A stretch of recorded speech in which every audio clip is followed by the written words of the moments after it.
बेफाम होती, महाराजांची कीर्ती बेफाम, भल्या भल्यांना फुटला घाम, याला कोण घाली सन, दरबारी पुसती बेगम.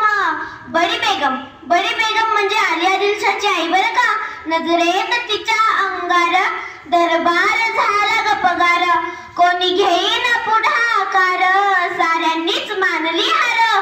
इतक्यात अचानक एक सरदार उठला, बोलला हम लाएंगे शिवाजी को, आणि त्याने विडा उचलला. नाव त्याचं अफजल खान, जिथं जागता जणू सैतान.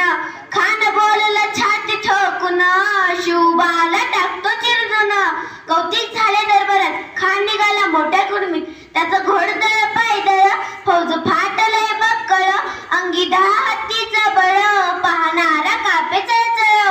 आता शिवबाचं काही खरं नाही, इकडे निजाम तर तिकडे मोगल, पलीकडे इंग्रज. जो तो हेच बोलू लागला, मासाहेब आम्हाला आमच्या जीवाची पर्वा नाही, आमचा जीव गेला तरी 72, पण उभ्यात पडे पळून जाऊन या मुलखाचा स्वाभिमान गमावणं कामा नाही. अशा वाघिणीचा तो छावा जाता जाता एवढेच बोलते की भगवा आमचा झेंडा, भगवे आमचे रक्त, भगवा आमचा झेंडा, भगवे आमचे रक्त.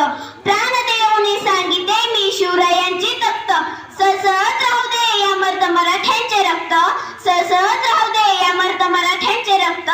आम्ही फक्त आणि फक्त शिवरायांचे भक्त. थँक्यू.